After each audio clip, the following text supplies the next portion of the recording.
Don't look a day over 21. So happy birthday, my friend. And I also want to congratulate Scott. Scott, this is your last day, right, in the briefing room. It's been a pleasure having you here. I know your new role, and congratulations on your new role as the weekend host of All Things Considered and Consider This. Very exciting. We'll be listening, I'll be looking out for your voice. But today, as I said, is your last day in the briefing room. We will miss you and around here, and we wish you the best in your next chapter. So, good. Congratulations, my friend. All right, so just a couple of things before we move forward with the briefing. Today we launched invest.gov, which shows how President Biden's Investing in America agenda is bringing jobs and investments to every state.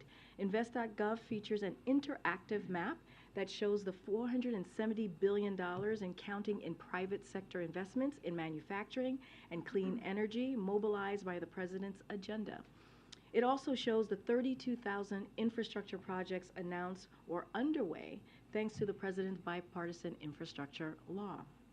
The president's Investing in America agenda is bringing manufacturing back to America, strengthening America's energy security and supply chains, repairing roads and bridges, delivering clean water, deploying high-speed internet, and so much more. The site breaks this down by state and territory with detailed stats about how the president's agenda is rebuilding infrastructure, spurring investments, creating jobs, and lowering costs. The bipartisan budget agreement the president secured protects these investments that you just heard me speak of. They will continue to power the economic progress we've made over the last 2 years, bringing more jobs and opportunities to communities across the country. To highlight the impact of President Biden's Investing in America agenda, members of his administration will fan out across the country later this month for a second installment of the Investing in America tour during the congressional recess around July 4th. Now, as just one example of Investing in America, President Biden today announced that the EPA is deploying $115 million to help repair Jackson, Mississippi's water system and deliver clean water to the community. As you all may remember, the city's water system was in crisis at some point last summer. And even long before then, the people of Jackson have lived under constant threat of boil water orders. This initial investment will help stabilize and rebuild the city's water system, and it's part of the president's commitment to ensure every American has access to safe, clean drinking water. And finally, I just want to touch on a lawsuit that was brought by Big Pharma challenging Medicare's ability to negotiate drug prices. Last year, President Biden signed into law the Inflation Reduction Act, which for the first time in our nation's history allows Medicare to negotiate lower prescription drug prices for seniors, caps the cost of insulin at $35, and requires prescription drug companies to pay rebates to Medicare if any raise their prices faster than inflation. Year after year, pharmaceutical giants make record profits as they charge middle-class families astronomical prices, often for drugs invented generations ago. For decades, the pharma lobby has blocked efforts to let Medicare negotiate lower drug costs. The Biden administration finally got it done. President Biden took on Big Pharma in legislative process, and he won. So now Big Pharma is challenging this historic action in court. The Biden-Harris administration is going to fight attempts to go back to the way things were before. And so we are confident we will succeed. There is nothing in the Constitution that prevents Medicare from negotiating lower drug prices. Anytime profits of the pharmaceutical industry are challenged, they make claims about it hindering their ability to innovate. Not only are these arguments untrue, but the American people do not buy them. So President Biden is going to remain focused on lowering America's health care costs, ensuring the benefits of the law reach the American people. With that, I have my colleague Admiral Kirby is here joining us again today to talk about the news out of Ukraine that you all have been reporting on with the dam explosion, and so to answer some of your questions at the top. So we'll have us join. As you know, we don't have a lot of time because the President's going to be holding his cabinet meeting, so I'm sure Kirby will be as brief as he can and take as many questions as he can. Thanks, Kirby. Yes, ma'am. Hey, everybody. Look, I know there's been a lot of interest in the destruction of the Nova Kakhovka Dam in Ukraine, and I wanted to just take a minute to address it. As you might expect, we've been closely monitoring the impacts of that destruction, which has triggered massive flooding in Ukraine and resulted in the evacuation of, at the very least, thousands of Ukrainians. We know there are casualties, including likely many deaths, though these are early reports and we cannot quantify them right now. We've seen the reports that Russia was responsible for the explosion at the dam, which I would remind, Russian forces took over illegally last year and have been occupying since then. We're doing the best we can to assess those reports, and we are working with the Ukrainians to gather more information, but we cannot say conclusively what happened at this point. We will certainly share more information when we can. What is clear, and what we absolutely can say, is that the damage to the Ukrainian people and to the region will be significant. This dam, which was built in 1956 as part of the Kakhovka hydroelectric power plant, sits astride Ukraine's Dnipro River. It's about 30 yards high and about 100 yards or so wide, and the reservoir it protects holds about as much water as the Great Salt Lake in Utah. So that's a lot of water. Now, that water helps supply southern Ukraine, including the Crimean Peninsula, as well as the Zaporizhzhia nuclear power plant. And I would add, we were relieved to see the statement today by the director of the IAEA asserting that there was no immediate risk to the safety of that plant. And as I mentioned, the dam also helps power the Kakhovka hydroelectric power plant. So, in addition to loss of life and livelihoods, its destruction could very well have a devastating impact on Ukraine's energy security, and it will certainly have an impact on Ukraine's canal system. So we're in touch, as I said, with Ukrainian authorities on how we can provide assistance to the many Ukrainians who have been displaced and forced to flee their homes for safety. We'll continue to work with humanitarian partners on the ground to supply aid. Russia's unprovoked war in Ukraine has had a devastating impact on the Ukrainian people and brought terrible suffering to them. We will continue to support Ukraine in any way we can, including through military, humanitarian, and economic support. As I said earlier, we'll monitor this as best we can. We'll stay in touch with our Ukrainian counterparts, and as we have more information, we'll certainly provide it to you. What impact do you think the dam's destruction could have on counteroffensive operations? I think it's too soon to know, to be honest with you. Again, I won't speak to Ukrainian military operations in any way whatsoever, but right now the immediate focus is rightly on all the Ukrainians whose lives and towns and villages are affected by this flooding and making sure that they have the aid and assistance that they need. But right now, too soon to assess what kind of impact it's going to have on the battlefield. And one more in the Discord leaks. There's a report in the Washington Post that the U.S. had reports that Ukrainians were planning an attack on the Nord Stream pipeline. Do you have any comment on the intelligence report of that? And there are also suggestions that Russia may have been responsible for that. You know, why was Russia initially, figures pointed at Russia when the U.S. might have had information that Ukrainians were planning this? So I'm certainly not going to engage in a discussion about intelligence matters here from the podium, specifically with regard to that disclosure or any of the other. And in this case, certainly not going to speak to one that the Washington Post even said was not corroborated by U.S. intelligence agencies. Now, I think you know there are 3 countries conducting an investigation of the Nord Stream sabotage, and we called it sabotage at the moment: Germany, Sweden, and Denmark. Those investigations are ongoing. And again, the last thing that we're going to want to do from this podium is get ahead of those investigations. Thanks. John, you just said that you can't say conclusively what happened at this point with regards to the dam. You also did note, though, that the Russian forces have been occupying this dam since last year. So is your assessment at this point that it is more likely than not that Russian forces are responsible for this rather than Ukrainian forces? We haven't made that determination. And have you determined whether this was an intentional act? Again, we're still trying to gather information and talking to the Ukrainians about that. And then thirdly, President Zelensky said that he believes it's impossible to blow up this dam from the outside by shelling, for example. Is that also the U.S.'s assessment that this would have to be done from within? Haven't come to a final conclusion. Thank you. Thanks, Karine. Hi, John. A couple of questions on Iran. Iran launched today a hypersonic ballistic missile that can reach 1,400 kilometers. Your assessment of that and its implication to the region. And second, Senator Risch has been very critical of the administration towards... I'm sorry, who has? Senator Risch. He just actually tweeted, and he said basically that the administration doesn't have a clear policy towards Iran. And just let me just briefly just tell you what he said.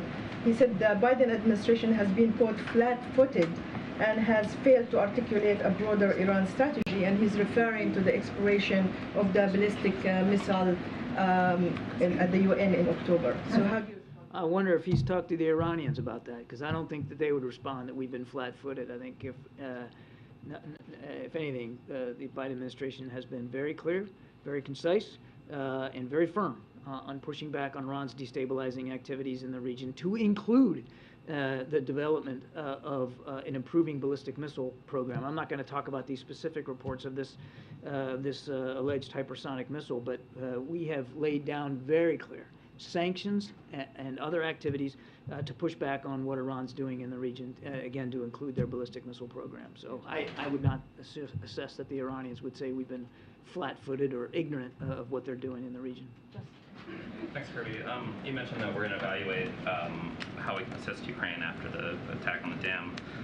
Speaker McCarthy on the Hill today said that warned against trying to use Ukraine funding to bypass the defense caps that were part of the deal. So to kind of reconcile those into some questions, is there a concern that this dam attack might accelerate the timeline for when the White House needs to go back to Congress for additional Ukraine assistance? Do you have a general sense of what that timeline is? I know that in the past you've said you still have kind of a good amount of funding to work through, and are the Speaker's comments consistent with what you guys kind of understood out of the deal that was broken? So, to level set, we've been grateful for the bipartisan and bicameral support that we've had for Ukraine. We have every expectation that that's going to continue. That's one. Two, we've got enough funds, as I said earlier, to help support Ukraine on the battlefield throughout the rest of this fiscal year. Again, we're just now assessing the damage done by this dam explosion, so it would be imprudent for me to try to speculate as to what impact that might have. It's certainly difficult at this early stage to see that there's going to be an impact on supplemental funding either this year or going forward into next year based on the explosion. But again, we're in the early hours here, and we're going to take a look at this. And we've said before that if we feel like we need to go back to Congress for additional funding for Ukraine, we'll do that. But we'll do that at the appropriate time, and now's not the appropriate time to have that conversation with them. You use the phrase supplemental funding, so is that an indication that you see this as differently from the House Speaker, who is saying now that he wants additional Ukrainian funding to come out of the... What I'm saying is our focus is on executing the funding we've got this fiscal year and making sure Ukraine can succeed on the battlefield. And we're just not at a decision point to talk about the need for additional funding later on in whatever form that might take. We're grateful for the supplemental funding we got for this fiscal year, terrific support on Capitol Hill. Again, both chambers, both parties, and we fully expect that will continue. Just a question on the NORAD intercept over the weekend. That plane stopped responding to air traffic controllers 15 minutes after taking off, but it took an hour and a half until F-16s were able to intercept it. Is that okay with you? Do you think that the underlying protocol needs to change here? Yeah, I'm not going to litigate the actual event over the weekend here from the podium. DOD will take a look at the process. Again, as I said yesterday, they responded in a very textbook fashion here, but I also said they'll take a look at this, and if they determine that there might have been a procedure that needed to be done differently, they can speak to that. Two for you, John. First, back on the Nord Stream pipeline. You say there are 3 European investigations underway. Yep. Does the U.S. know when any one of those may be concluded? I'd have to refer you to those 3 countries. Is the U.S. actively investigating No. who did it? Why not? There are 3 European countries that have embarked on independent investigations of this, and we're comfortable in their ability to take a hard look at this and to come up with conclusions. So there's this gas pipeline situation. There's the drone attack in Moscow a few weeks ago. There's the missile attacks in Moscow. Is it fair to say Ukraine itself may be doing a lot more of these more brazen things than the U.S. is willing to admit? I'll let Ukraine speak to their activities. What I can tell you, Ed, we've said it before, we don't support attacks inside Russia, and we don't encourage or enable Ukraine to be able to do that. We've made those concerns known to Ukrainian officials, certainly privately, absolutely publicly, and we've received assurances in return. On the other issue I wanted to ask about, does the Biden administration have any concern with a major U.S. sports league getting into business with the Saudi Public Investment Fund? I think we'll let the Saudi government speak to that. Does it seem believable to you that Russia would destroy a dam and flood ethnic Russian villages and cut off a water supply to Crimea? I mean, that doesn't seem logical. It seems about as logical as blowing up one's own pipeline, doesn't it? We've come to no conclusions on this. We're working with the Ukrainians. We'll try to get as much information as we can. Okay, I have one more question. French and German leaders have called for new elections in Kosovo, given the low voter turnout. It's causing a lot of tension. What's the U.S. position on that? I think I will have to get back to you. I'd refer you to the State Department, but I'm happy to take that question back. I mean, obviously, we support free and fair elections everywhere they're held, but I don't have anything specific on that. Another question, this time on Africa. Is the president still on tap to go to the continent later this year? I don't have anything on the calendar, April, but the president is absolutely intent on visiting Africa, as he said he would, and I don't have a trip scheduled to speak to right now. It is still planned to happen? He still intends to visit the continent, absolutely. Just one more quick follow on the NORAD event over the weekend. I know you said DoD is investigating it. I did not say they're investigating it. Looking into what happened. No, I'm not. I didn't even say that. It is common practice when DoD conducts an operation for them to take a look and just walk through a sort of a hot wash of it. Mm-hmm. I'll let them speak to whether they're doing that and what that looks like. Well, my question for you on it is, if you look at the timing and the data from the plane, it seems like the intercept happened after the plane had flown over Washington, D.C. Was that, from your understanding, an intentional choice, or was that an issue of planes catching up and trying to get there? I don't know. I'd refer you to DoD. John, on the dam explosion specifically, can you just speak to the president's engagement on this when he was briefed? And is one of the steps here that he is ordering the declassification of some of the information that would help be able to reveal publicly who the U.S. suspects was behind this? The president was certainly kept informed of the event earlier this morning. I don't have the TikTok for you on that, and I know of no decision to downgrade anything at this point. And then separately on, we understand Secretary Blinken will be traveling to China in the coming weeks after, of course, the visit that was canceled earlier this year. Can you speak to the U.S. officials who were there in the last couple of days, what role they may have played in trying to finalize this trip that had been tried to be rescheduled? Certainly one of the purposes of Dan and Sarah's trip was to again, as I said yesterday, to make sure the lines of communication remain open and to talk about the potential for future visits, higher level visits. I think I said that yesterday. And they felt that they had good, useful conversations with PRC officials about that, and to that end. And I think you'll see us speak to future visits here in the near future, but I just don't want to get ahead of the schedule. Just a couple more minutes. Thank you. Great. Quick one on Lavrov and his comments on F-16 fighter jets. He said that U.S.-built F-16 fighter jets can accommodate nuclear weapons and warned that supplying Kyiv with them will escalate the conflict further. Do you have a response? The first thing I would say to Minister Lavrov is if you're worried about Ukrainian military capabilities, then you should take your troops and leave Ukraine. Number two, these F-16s are going to be provided as a part of long-term defense needs for Ukraine. We've been very, very open and transparent about that. It'll take some time for those jets to get there. We're going to start with a training program for Ukrainian pilots, and that hasn't started yet. And it really is about helping Ukraine with its self-defense needs. And the last thing I'd say is that President Biden has been extremely consistent that we don't want to see this war escalate, certainly not into the nuclear realm. And it's not the United States who's tossing around reckless nuclear rhetoric. It's people like Foreign Minister Lavrov and President Putin and Putin's press secretary Peskov. They're the ones that are out there bantering around about nuclear capabilities, not the United States. Nobody wants to see this escalate beyond the violence that's already visited upon the Ukrainian people. There's no reason for that. I mean, are you saying that F-16s cannot accommodate nuclear weapons? I'm not going to talk about the nuclear capabilities of any platform in the American arsenal. The purpose of providing advanced fighter aircraft is to help Ukraine defend itself, defend its airspace and its territorial integrity, period. And there's no interest by the United States in escalating this conflict, certainly not into the nuclear realm. Thank you so much. On the dam in Ukraine, I understand it's too early, you say, to assess who's responsible for it. But can you already say that ultimately this will qualify as a war crime? I don't have a determination on that to speak to today. I would just say, you know, again, we're still trying to assess what happened here, but the Russians had illegally taken over that dam and the reservoir many months ago, and they were occupying it when this explosion happened.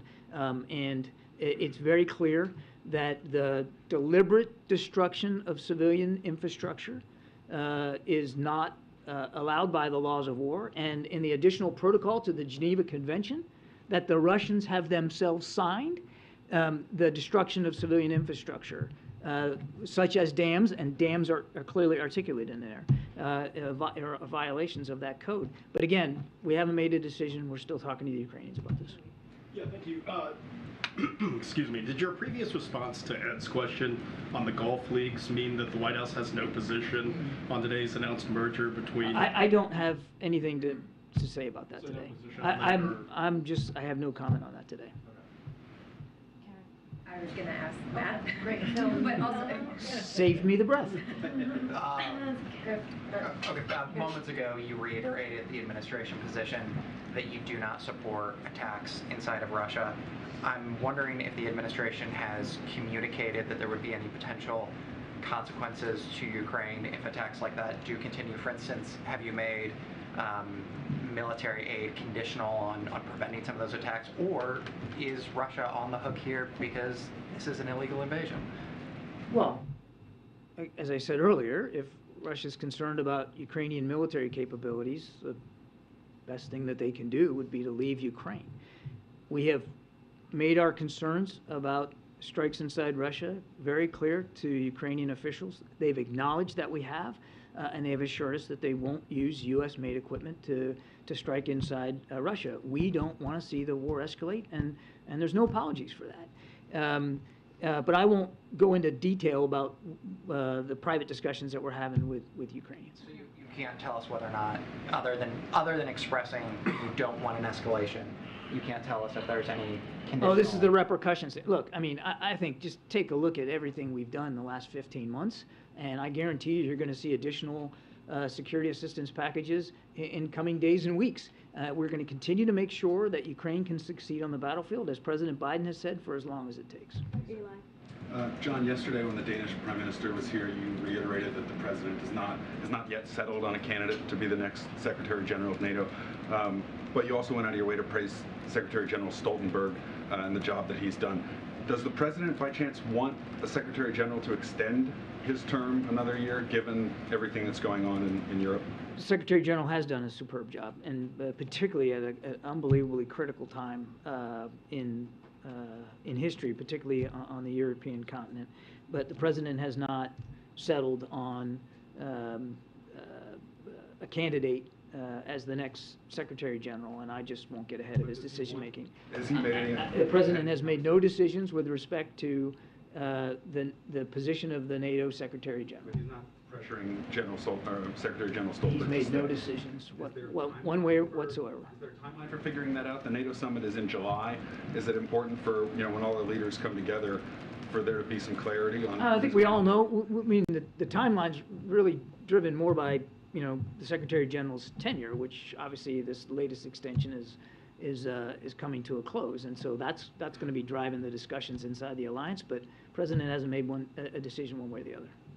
Last question. In regards to Chinese incursions in the Indo-Pacific, what should you say to those who are criticizing both parties, the United States and China, that are acting poorly and instigating actually escalation. What will this administration do to lower those tensions in the Indo-Pacific?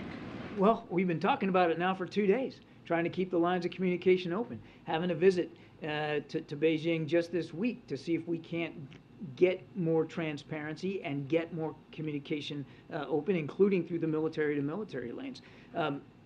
What are we doing? I mean, Secretary Austin again attempted to have a discussion with his counterpart in the PLA, and they rebuffed that. So to those saying we're not doing enough, it's interesting. You're criticizing, or not you, but people are criticizing us for not doing enough, and then I hear from others, that we're doing too much, or we're bowing down to China, that we're trying too hard. I mean, I think anybody that's taken a look at this bilateral relationship, the most consequential bilateral relationship in the world right now, can see that the tensions are high. And we all want to see the tensions come down.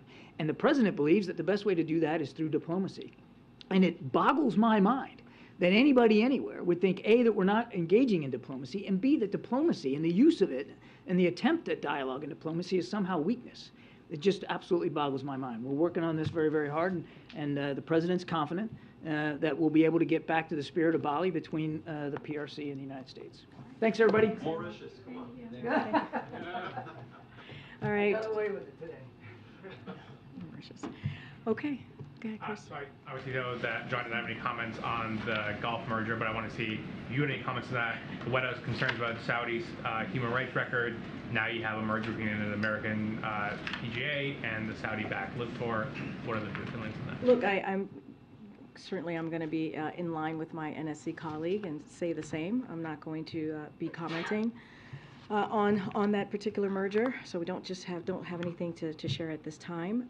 But when it comes to human rights, as we have said over and over again, this is something that the president has been very clear about and has brought that up with leaders that he's met with, and so that is never anything that we shy away from. But on this particular merger, we're just not going to comment from here. Just one small thing, because I don't think Kirby mentioned this specifically. Has the president spoken to President Zelensky about the explosion at the dam, or do they have a plan to talk today? I mean, I know they talk frequently. Yeah, I was going to say, as you know, they talk frequently. We talk to their team pretty frequently, especially over the last 15 months. Don't have a call to read out with President Zelensky that the president would have had. Just don't have anything at this time to share. Just on the Merck lawsuit, Karine, I know you said that the administration is confident that it will succeed in the courts, but as it plays out in the courts, how concerned are you about the impact that this will have on President Biden's efforts to lower drug prices? Look, we're going to continue. I laid out kind of our position on Merck and the lawsuit. We're always going to be very careful on commenting on an ongoing lawsuit.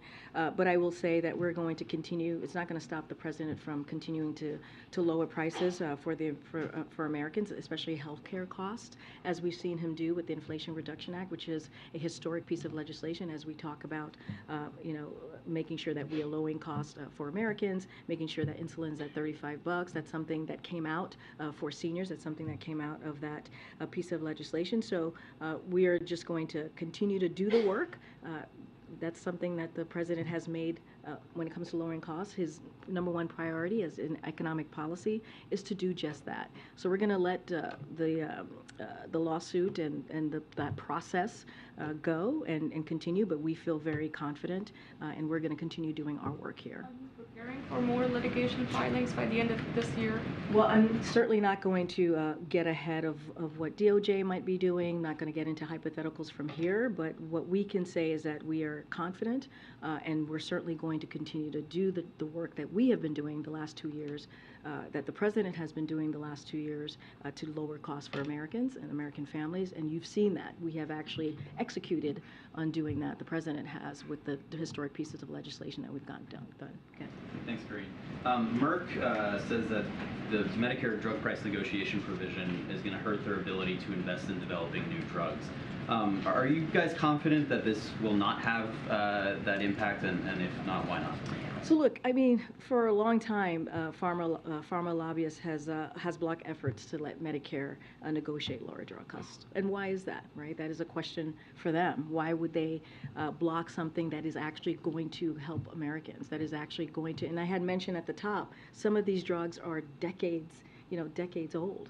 And so, look, we're going to do our job. We're going to let the DOJ do their job. The president's going to continue. He's never going to stop in putting forward legislation or policies that's actually going to make sense for American families, make sense for our seniors, make sense for Americans who truly need health care. So that's just not going to stop. And we've talked about big pharma. We've talked about pharmaceutical gains.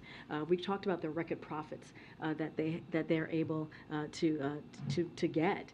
And they're doing it all on the backs of many of them on the backs of middle-class families. And the president is saying, no, we need an economy that works for all, that leaves no one behind, that has equity at the center of it. And this is part of his plan. Is there any risk, though, to their ability to innovate and to create these life-saving drugs? I can't speak for them. I know that's what they're laying out. We believe that when it comes to drug prices, we believe that families and Americans should be able to not have to struggle, not have to go bankrupt to pay for a drug that they need that's going to save their lives or save someone that they love. And so that's the focus that this president's going to have. What can we do to make we talk about giving families a little bit of breathing room, and that's what the president's going to focus on. All right, good. Are you concerned that other drug companies might now follow Merck's lead and file suit? So look, I can't speak for other drug companies. I'm not going to speak for them here. What I can speak to is what the president's going to continue to do, and that is make sure that we deliver for American families, make sure that we lower cost. That has been something that we have said, the president has said for some time when it comes to his economic policy. The number one component of that is how do we continue to lower costs for Americans. I want to ask about UFOs, but I have to ask about the border first. On the 11th Circuit ruling yesterday blocking quick releases of migrants, does the administration plan to appeal to the Supreme Court? It's ongoing litigation, so certainly I'm not going to comment on that at this time. The New York City mayor floated plans to have migrants be housed with residents. Is that something the administration would support? And if that ends up becoming necessary, would that be a poor reflection on the administration's ability to manage? So I haven't seen those reports. I kind of saw some chyrons on the cable news network, I think yours, coming out to the podium. What I can say is that we have been in touch with the interior cities, right? The cities like New York City, like Chicago and others who are dealing with this issue, and we've had conversations with them. We are in touch with them. As you know, there is more than $200 million in funding that has gone to these interior cities. A majority of that has gone to New York City, but just not going to speak to the mayor's policies. I just don't know enough about it to speak to it at this time. And the retirements upcoming, the border chief and the ICE chief, is that going to impact the administration's ability to manage the border in the near term? So look, from what I understand, their retirements has been planned for some time now. And so just going to leave that piece to them, and certainly they can speak to their retirement. What I can speak to is what we have seen these past couple of weeks since Title 42 has been lifted. We've seen legal migration go down significantly, and that's because of the plan that this president has put forward. You think about diplomacy, you think about deterrence, you think about making sure that we're expanding legal pathways. That's what the president and his administration has been able to do, and that's why we have seen such a decline at the border. And I think that speaks to the president's leadership and what he's been able to do with his team, and I think that's incredibly important. Go ahead, Steve. Real quick though, this whistleblower report alleging that the U.S. military has been retrieving craft of non-human origin for at least several decades. Are we alone? And if we were not, would you even tell us? I would refer that question to the Department of Defense and let them answer that question for you. Go ahead. Back on the Merck lawsuit, just to drill down it just a little bit. You said at the top that there's nothing in the Constitution that prevents Medicare from negotiating. The lawyers for Merck are arguing that it violates the Fifth Amendment, the Takings Clause, the First Amendment. It's too coercive. Do you have a specific response to those arguments? I don't have a response to that. I can just say clearly there's a lawsuit. Clearly it's being litigated. I will leave it to the Department of Justice to deal with. I've been very clear that it is in the Constitution to do what it is that we're moving forward with. This is a piece of legislation clearly that was passed. The president signed into law, and it's going to help American families. It's going to help Americans that really, truly need it. We should not be in a situation in 2023 where you have American families who are sitting around the kitchen table every month trying to figure out how are they going to pay for these bills, and what is it that they're going to cut so that they can't get a drug that is life-saving. And that is something that the president is aware of. You hear him talk about, he's talked about how he grew up and how those conversations are incredibly difficult. And so this is what the president's been talking about, right? Making sure, again, we don't leave anybody behind. We have equity at everything that we do, and that we have an economy that grows from the middle up and the bottom up, middle out, and that's the president's plan. He's going to stick to it. Get April. On Mississippi, Jackson, Mississippi, and this $115 million towards repairing their water infrastructure. Mississippi isn't alone. Flint, Michigan still has infrastructure problems. What's happening, not just with Mississippi, but also with Flint, as you're in these efforts to repair? No, it's a good question, and certainly EPA is going to be running this process, so I would refer you to specific programs on this particular $115 million that we announced today. So this is an initial investment, let me just say that first, that the president fought for, and that was secured, and that's over $600 million from Congress for the city's water system, as we talk about specifically on Jackson, and in the fiscal year 2023 government funding bill, that's where that's coming from. And so it is on top of tens of millions of dollars we've already deployed as it relates to the city.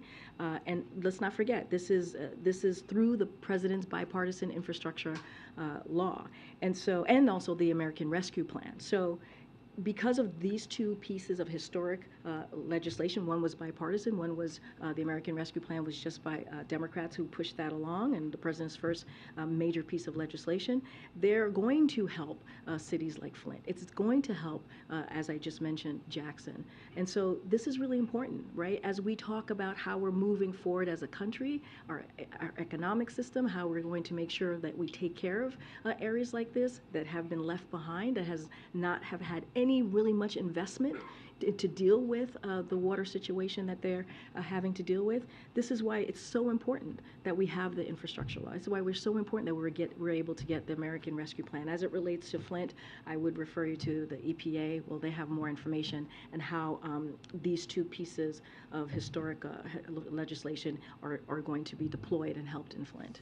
Broader piece, though, beyond Flint, beyond Mississippi, this is a nation that has a lot of antiquated systems underneath. So you're saying that this will be more broad?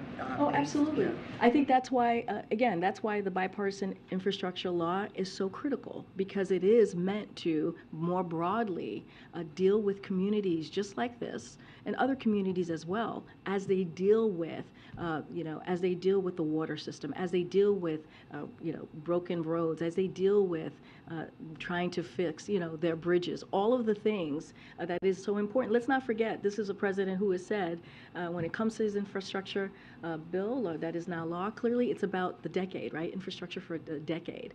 It is incredibly important, and it's going to change lives for Americans across the country. Understanding that you're not going to get into the position on this Gulf merger, do you know if this merger would be subject to federal regulatory oversight from like the FTC or DOJ? So I'm just not going to get into it from here. I'm just not. Yes. Go ahead, Chief. Go ahead. Thank you, Karine. I want to ask about the president's tumble that he took on the stage in Colorado the other day. It's absolutely true that any one of us could trip over an object that just happens to be in our path. Nonetheless, we've all observed the difficulty this president has in certain settings. Steps are one of them. Of course, there was no sandbag in his path on the steps up Air Force One on any of those occasions. And I was struck particularly by the incident on May 19 in Hiroshima, where the president descended down a set of stone steps toward a shrine, at the bottom of which steps he was greeted by the Japanese Prime Minister.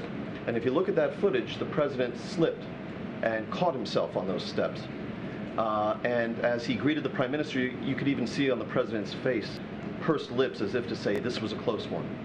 And I know I watched that scene with my heart in my hands because this was a set of stone steps, and even though there were handrails on either side, he was directed by his advance team, presumably, to descend at the middle of those steps, unaided by the handrails, the Japanese Prime Minister, an aide, or anything else. And that could have been really catastrophic. And so my question to you is whether this whole series of incidents has led the White House Chief of Staff to direct some kind of review of the advance procedures that are employed on behalf of this, the nation's oldest president.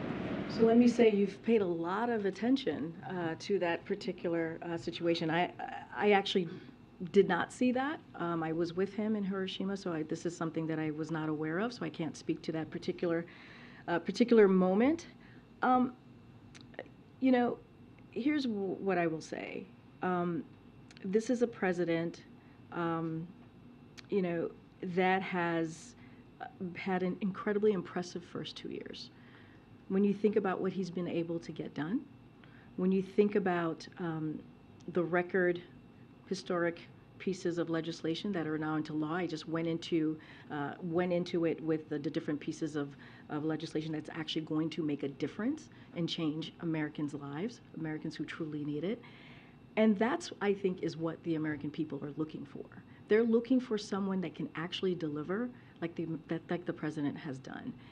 And even last week, when you think about the budget negotiations, you heard from Republicans, congressional Republicans, ranging from the right MAGA and members to Speaker McCarthy, emphasize the president's smarts and capabilities in making sure that there was a bipartisan, reasonable, common sense piece of legislation, a fiscally responsible piece of legislation that is going to help American families.